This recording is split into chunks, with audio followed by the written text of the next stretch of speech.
Sorry for being a little late in the morning with chaotic traffic that it is. So, the TransUnion team and all distinguished gentlemen and ladies who are here, a very warm welcome to this Connect program of TransUnion. So, before I come to the keynote and theme of this meeting, I think I owe my salary payer a little bit of introduction about CSC.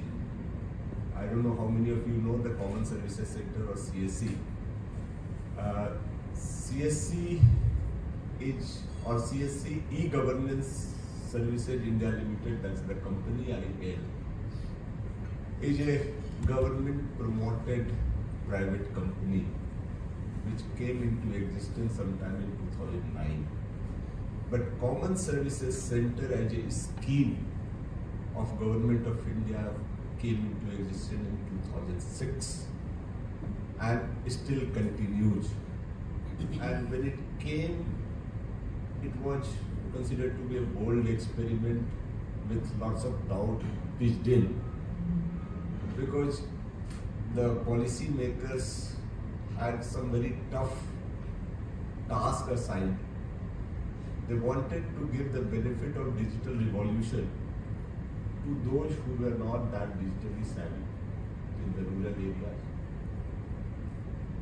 So, and they wanted this to be done by somebody who is not a government employee. Somebody who would be from their own community and who would be charging them a small money, because government services cannot charge a commercial rate, from the citizen for delivering the service. The reason was, if you remember, the early 2000 was era when the society was feeling that interaction of citizens with the government agency were not very pleasant experience. It took a lot of back and forth and lot of negativity. So it was felt that if we can keep citizens away from going to government offices, that would be wonderful. So right era came in. And then CSC came. So a lot of people were feeling this will not be viable. How can you generate enough revenue for somebody to sustain this? And this kiosk operators were called village level entrepreneurs, VLE. And there were another things.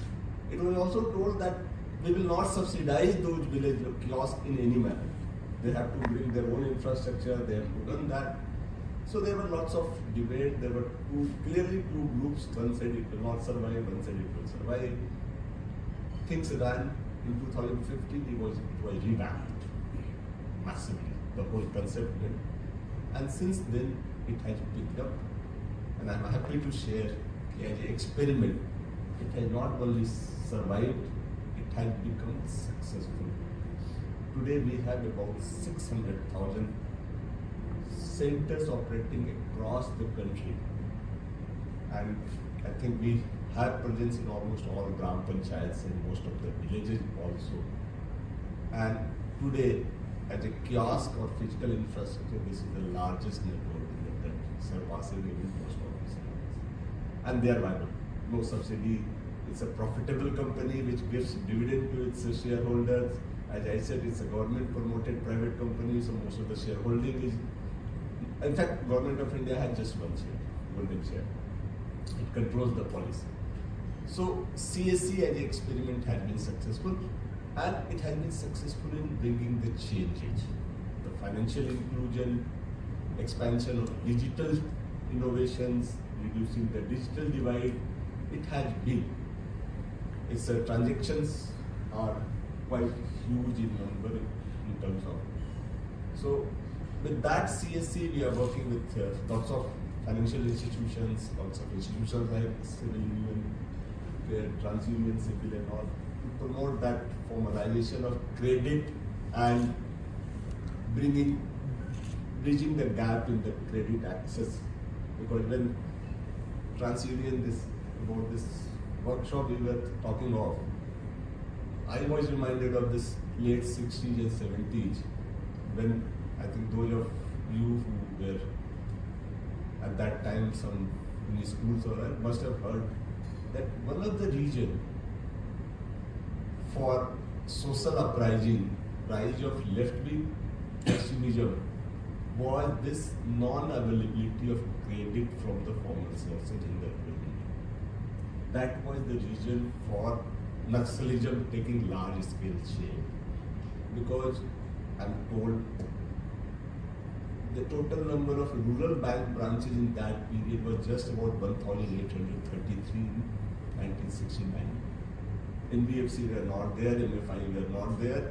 So almost all credit needs were served by the informal sectors, local money lenders, who were euphemistically called Mahajan, but actually they were Durjans of highest order. The interest rates for short-term lending was of 1% per day, 10% per month, and even with the collateralized like gold or silver or property, it was 4 to 5% per month, which was being lent. And we were in the schools, we used to hear the horror story, the small farmers getting trapped into the debt trap, turning into a farm level, then become a bandhomai.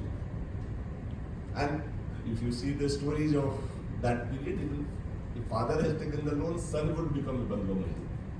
So that kind of exploitative system was there, which eventually led to the nationalization of banks in '69. And one reason was that the government wanted to expand the credit to the rural area. So banks were nationalized in '69 and then '80s. Lot of institutions came. RRB came up, NABARD was established in sometimes '82. IRDP, I think, was the first large-scale credit lending through a government agency, and then, of course, followed with the loan mela. So the journey of credit in rural area is the journey of transformative change that we have seen in the rural area. And as the formal credit system expanded, things become much stabilized. Initiative of NABARD is self-help group, but the bank linkage has a story, I think, which is a very good success story. Today, of course, some 44 lakh self-help groups have been working with the banks and doing the lending and all. So it has expanded. A lot of institutions have come in. They have supported. Civil societies have come. The lot of NGOs very active and very civil, what do you call, the society-oriented NGOs, they have created the kind of awareness. Mahajans had become a bad word in the society. MFI came in, NBFC came in. So the journey started, and they have expanded. Today I'm told some 75% of households have access to the formal credit system, much ahead than what we had in that time. Of course, civil score system gave the objectivity to something which was done subjectively. Because earlier the Mahajans and all local lenders had one benefit. They knew the person's credit worthiness because they were staying in that society. But civil score gave the benefit that it objectified something which was very subjective. And it has expanded, though expansion is not as much as we would have liked. And there we are working with the CSC to do that. And so that expansion has been there, it needs to be expanded. Then a lot of new age lending institutions have also come. In fact, with the CSC experience, we are working with some of the banks and many of the NBFC to expand the base of rural credit in the country. And last year we were giving the lead to about 3,000 crore per month lending with the bank and NBFC.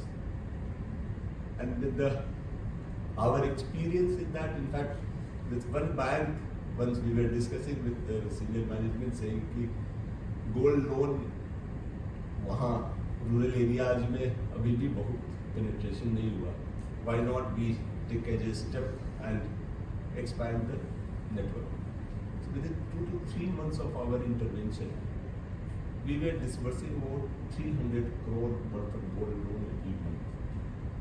So that showed us, whether it was revealing for us also, that there is a pent-up demand. There is what we need to do, the access to credit should be easy. And there, when we started working with the banks, we found that they are still very traditional. So I don't know why it is.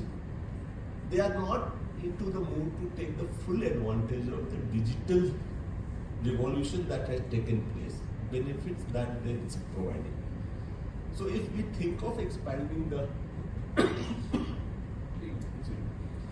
credit base, we have to get that right.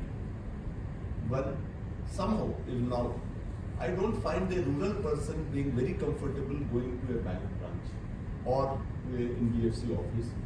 The person sitting there, he's not very comfortable.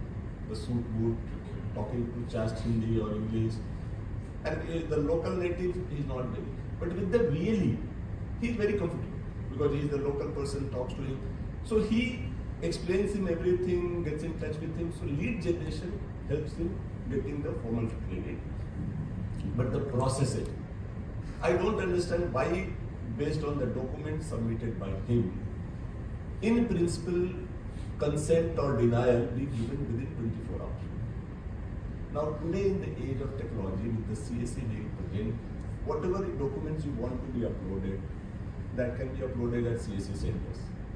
If you want them to be self-attested, digital signature can be given, e-sign can be given, or they can all be uploaded on DigiLocker, which has the legal status. Original document can be available.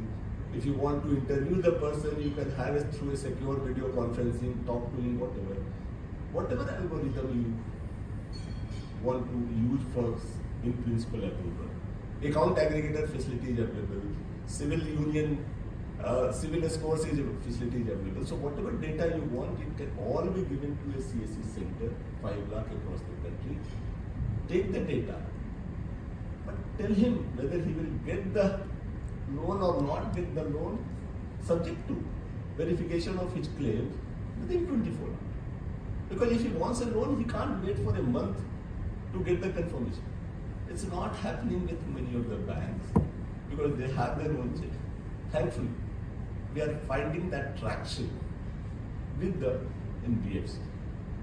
Some good NBFC have good technology, and our aim is, in fact, CSC will keep on deciding that if a day can come when we have an NBFC with no branch at all, and all our CSC can become a branch.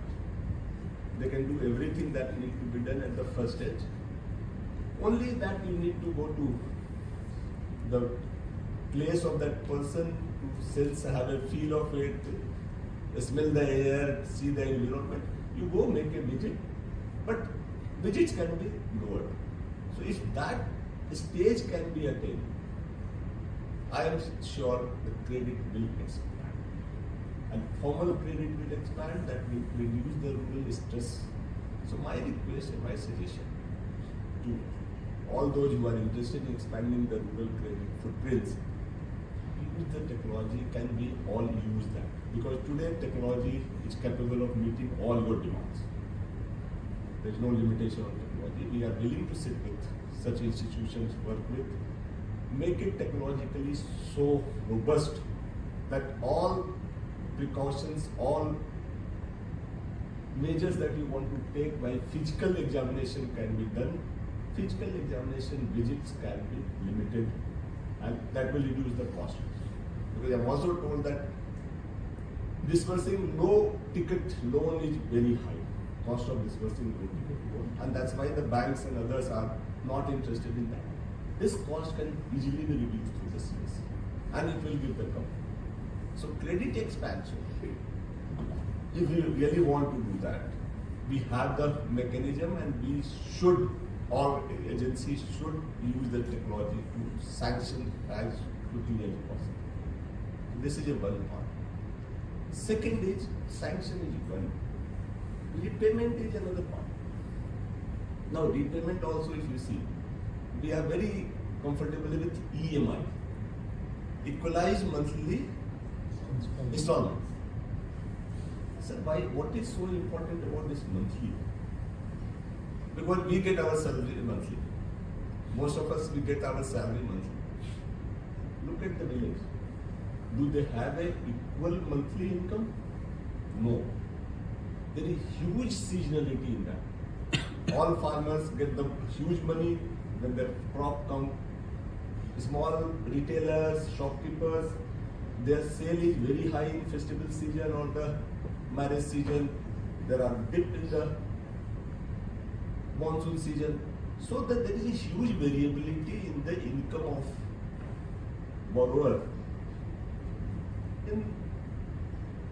with them. But how can they pay them EMI? Can't you have equalized annual income in installments? साल भर में उनको इतना पे करना है जैसे पे करें. If they possible, they can pay daily. In fact, and for payment purposes, they can do through the bank account, not required. They can deposit cash. In CSC, every day we get the EMI collection of about 4 to 5 crore. So many of NBFC depends on that. So CSC can be, they can come every day, deposit the money. Excess, low, no. But they should be permitted to do excess payment. But many of the banks, institutions, they penalize for prepayment. Why should we penalize the prepayment? If he has the money, he has given. If he needs the money, he should come back and take again. So this repayment system also needs to be shape of modus operandi of the credit system. It's possible that rural formal lending and financial inclusion can expand huge. I'm told even now some more than 40% of credit requirements is met through informal channels. That's a huge, because cost to borrower is still high. And for organizing the civil and expanding, I think we should take some really aggressive steps to see how the civil or credit worthiness assessment factor can become a common thing. In fact, ideal would be when your neighborhood pansari shop or ration shop ask from you credit score, when you ask him कि मेरे ration दे दो मैं महीने में लौटा दूँ. But that is a far off stage. I think only 22% of adults are still with that credit. But I do believe this is a very good initiative. It should be popularized, and for that I think TransUnion also should get more into that more. That it should avoid charging individuals for their credit score. In fact, it should be available free, the basic score. If I need the detail possibly, that only should be charged. And user, the lending agency should be charged more for that because it's basically benefiting. If that approach comes, they've taken the initiative with the Google Pay and others to have the free. But still I was trying to get my own. It asks a lot of information. I don't know why. Because if I am registered with the Google Pay or registered with my bank account, every data is available. So if I want my score, the basic should come to me. In fact, it should come on WhatsApp or message. And whenever there is a change, it should be informed to me that my civil score has changed. If that friendliness comes, I'm sure not many people will come forward, get their things included. And if there is a change adversely, how to handle that adversely? Because I have seen some credit institutions, even one telling us, some of my colleagues, कि ये कर लो नहीं तो मैं civil को inform कर दूँगा and your score will go down. So it's a kind of used for a negative purpose. That should also be handled. That if my score goes down, I should know how to handle that. There should be a mechanism grievance redressal. All the time I will not be the wrong person. If I'm wrong, it's okay. So some working out on that front. I'm told there is a place on your website to handle that, but it needs to be publicized. Also, I am very seriously feel that I think TransUnion should take on, we are with it, that credit card we should have a no-frill credit card kind of thing, which should work as a expenditure aggregator for maybe college students, housewives, low-income groups, because that is a tool where one would know कि एक महीने में मेरा खर्चा कितना है. Otherwise तो छोटे छोटे पैसे निकल जाते हैं, we don't know कि महीने में कितना खर्चा. So no frill credit card, low interest and all, if that comes in, where one can see कि महीने monthly expenditure aggregate करके मैं देख सकता हूँ मैं income के limit में हूँ या बाहर हूँ. It would help in roping in those first time comers. So that of course would be my suggestion to have a look and we will be happy for the discussion. And then the usual efforts to expand this by having the workshops, maybe reach outs, rural area, peer learnings, champions.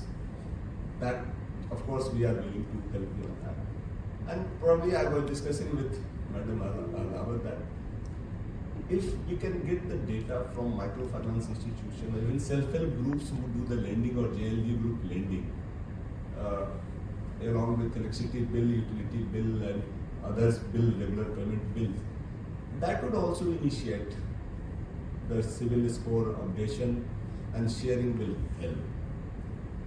So of course the way things are changing in India, with lots of new things coming up, civil account aggregator and fintech coming up, I'm sure this growth path is very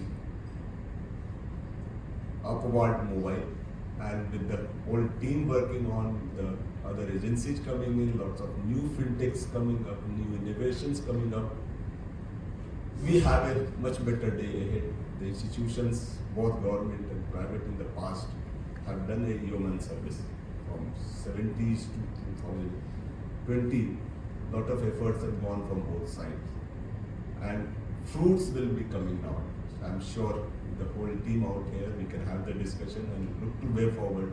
And from CSC side, and also because I'm still part of the government mechanism, whatever is that CSC can support, we would be happy to support on that.